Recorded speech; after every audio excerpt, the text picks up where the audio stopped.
자, 오늘 소개시켜 드릴 종목은 효성첨단 소재입니다. 제가 전에도 한번 소개를 시켜 드렸던 종목이고, 아까 저 이강무 전문가하고 EJ 프로를 할 때 그때도 탑픽 종목으로 좀 말씀을 드렸던 그런 종목인데요. 자, 요거는 뭐 아시는 분들은 대부분 좀 아시는 분들도 많으실 거예요. 또 관심을 갖고 계신 분들도 상당히 좀 많이 계시리라는 생각입니다. 작년에 정말 좋았던 스타 종목 중에 하나가 이 효성첨단 소재였었죠. 자, 지금 뭐 오늘도 조금 밀렸는데요. 오늘도 조금 밀려서 이게 시가총액이 이제 뭐 한 2조 2천억 정도, 그 정도 되는 그런 종목입니다. 자, 근데 저 2021년도 저 영업이익이요, 굉장히 좋아졌습니다. 뭐 한 4,370억 정도, 그 정도 영업이익이 흑자가 났어요. 아까 보셨듯이 이거는 2020년도에 비하면 그쵸, 뭐 한 14배 정도? 야, 솔직히 말이 14배지 영업이익이. 이게 정말로 뭐 어마무시한 거죠. 어마무시한 겁니다. 자, 그리고 뭐 작년에만 그렇게 영업이익이 나고 많은 건 아닐 거예요. 자, 뭐 작년에 이 아라미드 섬유라는 거 아까도 좀 말씀드렸듯이, 자, 요런 거죠, 요런 거. 자, 여기 보시게 되면, 자, 아라미드 원사를 만드는데요. 자, 요게 2003년부터 좀 자체 기술로 개발을 한 거예요. 그리고 2009년도에 상업화를 했습니다. 자, 근데 지금 요거 요즘 좀 많이 들어가죠. 뭐냐 하면 아프가니스탄이 된다. 우크라이나에도 뭐 헬멧을 보낸다, 방탄조끼를 보낸다, 뭐 이런 얘기들 하고 있잖아요. 그리고 우크라이나 쪽에서 우리나라에도 저 전쟁 물자들 이런 거를 조금 요청을 했습니다. 요청을 했는데 뭐 그렇게 결정이 날 것 같아요. 뭐 소총이나 뭐 이런 것들, 살상 무기는 우리가 줄 수는 없고, 이런 방어용 무기들, 그러니까 뭐 헬멧이나 군용 헬멧, 방탄조끼, 뭐 그다음에 전투식량, 이런 거는 좀 지원을 해줄 것 같은데, 그 헬멧이나 뭐 이 방탄조끼 같은 것들, 요런 것들을 이 아라미드 섬유로 만드는 겁니다. 자, 근데 요거를 자, 2021년도 작년도에 증설을 완료를 했어요. 3,850톤으로 증설을 완료를 했는데, 자, 지금 뭐 이거 작년에 증설하자마자 올해 쓸 일이 좀 많아지네요. 우크라이나 쪽도 지원도 좀 해주고, 그 다음에 우리도 이런 것들 또 지원을 해주고 나면 그 물량을 채워 넣어야 될 테니까 아무래도 수요가 좀 있을 수 있다라고 봐야 되겠죠. 자, 그리고 탄소섬유, 더 중요한 게 이 탄소섬유입니다.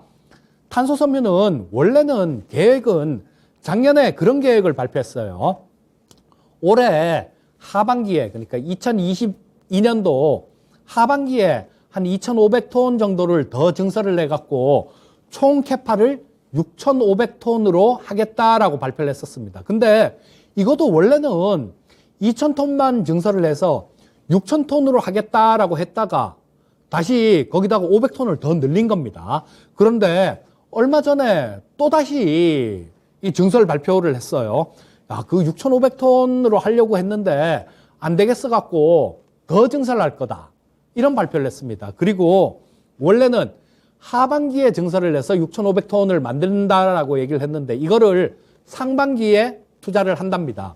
상반기에 증설을 할 거예요.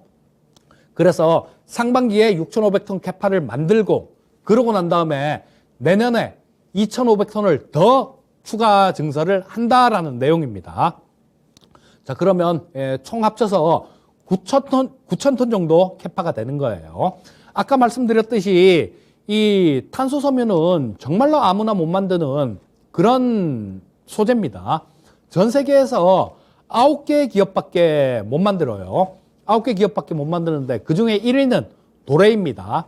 근데 이 탄소섬유가 이 9개 회사가 다 같은 게 아니에요. 다 같은 게 아닙니다. 탄소섬유는 굉장히 좀 이게 강도도 강하면서 탄성이 있는 거죠. 뭐 늘었다, 뭐 손으로 이런 늘려서 늘리는 건 아니지만요. 이 탄성이 있는 겁니다. 자, 그래서 각 회사마다 물성이 좀 틀려요. 물성이 좀 틀린데 이 도레이 같은 경우는 세계 1위가 도레이입니다. 얘네들 같은 경우는 다양한 물성을 거의 다 만들어요. 뭐 이 강도가 강한 거, 탄성이 강한 거, 뭐 이런 거 중간 성질 뭐 골고루 섞여 있는 거 이런 것들을 골고루 다 만드는데 이 도레이 같은 경우는 그 항공 소재들 뭐 이런 걸로 주로 들어갑니다. 자, 그쪽에서 흑자를 많이 내고 있고요. 자, 이 효성 첨단 소재 같은 경우는 물성 중에서도 여러 가지 탄소 섬유 물성 중에서도 강도가 강한 거 거기에 강점이 있어요. 그걸 주로 만드는데 바로 그 강도가 강한 게 그쵸? 탄소 용기 그러니까 탄소 섬유 용기 그러니까 수소를 담는 그 용기를 만드는 게 물성이 강한 겁니다. 자, 그래서 그런 부분들로는 지금 도레이 거를 많이 뺏어오고 있어요. 많이 뺏어오고 있는데 후발주자다 보니까 그렇죠. 가격을 조금 좀 가격 경쟁력이라고 표현을 할 수도 있지만 뭐 가격을 조금 깎아주는 거죠. 그래서 좀 많이 이렇게 갖고 오고 있는데요. 아마 지금 우리나라 그 CNG 쪽 같은 경우도 이거 지금 이제는 이 탄소 섬유로 다 만들어야 될 거고요. 자, 그래서 이런 쪽 탄소 섬유 같은 경우는 이 기업이 하는 일을 보면 하고 있는 걸 보면 가장 잘할 수 있어요. 자, 9,000톤 캐파로 계속 늘린다 그러잖아요. 그러니까 향후에 수요가 그만큼 늘어나니까 계속해서 뭐 발표하고 난 다음 몇 달 있다가 아니야, 더 해야 돼. 또 몇 달 있다가 아니야, 그거도 모자라, 더 해야 돼. 이렇게 캐파를 증설을 하는 거죠. 자, 그래서 이 탄소 섬유가 이게 나중에 정말로 큰 미래 먹거리가 될 가능성이 되게 높습니다. 자, 그리고 이쪽은 공장 증설에 대한 내용은 말씀을 드렸었죠, 방금. 자, 이게 수요가 증가되는 그런 걸 의미하는 거고요. 자, 이게 이 수소 용기 그것뿐만 아닙니다, 여러분들. 이 탄소 섬유는 아까 말씀을 드렸었죠. 그 한국카본 잠깐 말씀드리면서 말씀드렸었는데요. 지금 현재는 풍력 블레이드 그 날개를 유리섬유로 만듭니다. 유리섬유로 만드는데 이걸 탄소 섬유로 만들었을 때 훨씬 가벼우면서도 단단하기 때문에 효율이 뭐 한 30% 정도 더 좋아진다라고 그렇게 연구 결과가 나와 있는 게 있어요. 자, 그래서 이런 쪽들 풍력 블레이드 쪽 같은 경우도 다 이거 나중에는 이 탄소 섬유로 바뀔 거예요. 자, 그렇다면 수소뿐만 아니라 신재생에너지, 그 다음에 미래에너지 쪽, 그리고 태양광 쪽, 태양광 장비 쪽이요. 그 폴리실리콘 만드는 그 인곳이라 그러죠. 인곳을 만드는 그 장비에 들어가는 소재들이 있는데 거기도 마찬가지로 이런 이 탄소 섬유로 들어가야 돼요. 자, 아마 2,500톤 추가로 증설하는 거는 이 태양광 쪽, 이쪽 향일 겁니다. 그래서 미래에너지, 신재생에너지 쪽하고도 굉장히 밀접한 관련이 있고 수소는 두말하면 입 아픈 그 정도 수준이죠. 자, 지금 이 신재생에너지 쪽이 좀 잠잠한데요. 내일 모레가 대선이죠. 내일 모레가 대선인데 아마 이 대선이 끝나고 나면 좀 있으면 정책들이 쏟아져 나올 겁니다. 자, 여기 보시면 아까 매출액하고 영업이익 잠깐 동안 봤었는데요. 2021년도에 4,300억인데 올해 같은 경우는 작년보다 조금 줄어든다라고 얘기를 합니다. 근데 4,100억 정도 그 정도 영업이익이 예상이 되고 있어요. 자, 그런데 시가총액을 생각해 보시면 아까 2조 2천억 정도라고 말씀드렸잖아요. 2조 2천억 정도인데 영업이익이 4조 1천억 정도 나온다라면 주가 자체가 지금 굉장히 싼 상태다 이런 얘기예요. 근데 올해 상반기에 탄소 섬유를 캐파를 늘리면요. 하반기에는 거기에서 매출이 더 나온다는 얘기죠. 그러니까 이거 4,100억보다는 더 잘 나올 가능성이 되게 높습니다. 내년에 되면 어떻게 되겠습니까? 지금 예상치보다 훨씬 더 잘 나올 거예요. 왜? 내년에도 캐파 증설을 할 테니까요. 자, 그렇게 되면 지금 여기 예상치 나온 것보다는 영업이익 부분들이 훨씬 좀 늘어난다라고 봐야 될 거고 그렇다면 지금 주가는 싼 수준, 매수해서 기다리면 된다. 이런 결론에 도달할 수 있을 겁니다. 자, 시장 잠깐 보도록 하겠습니다. 자, 코스피 일봉인데요. 지금 굉장히 좀 중요한 자리에서 오늘 좀 이렇게 많이 밀린 모습인데 자, 빨리 좀 내일이라도 어느 정도 반등이 나와주고 그러고 22평선 위로 올라타 줘야 됩니다. 그렇지 않으면 실패한 반전 패턴이 나올 가능성이 되게 높아요.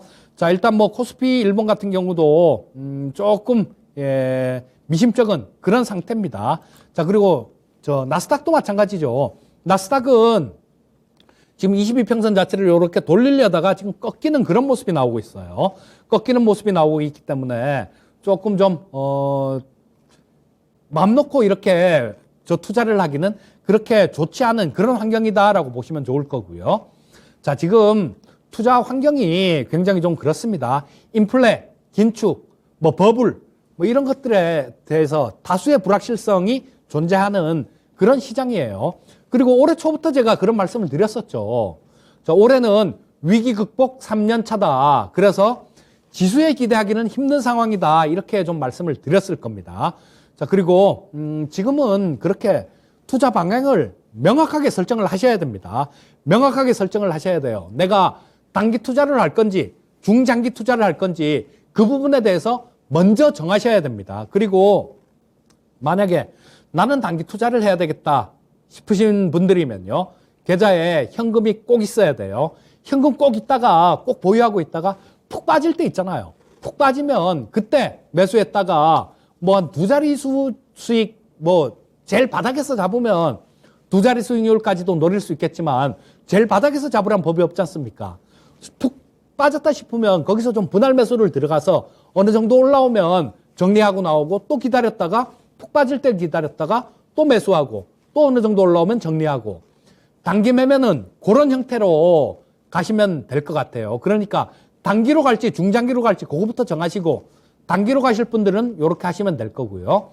중장기 투자로 가실 분들 같은 경우는 지금 신재생 에너지 섹터들 굉장히 좋아 보입니다. 많이 빠졌어요, 주가 자체가. 많이 빠져서 가격 메리트가 굉장히 강하게 나타나고 있습니다. 그리고 또 뭐 로봇이나 4차 산업혁명 섹터들 요런 쪽에 집중해서 매집을 한다라면 아마 어느 정도 시간이 지나고 나면 굉장히 큰 수익을 얻지 않을까 싶은 생각이 듭니다.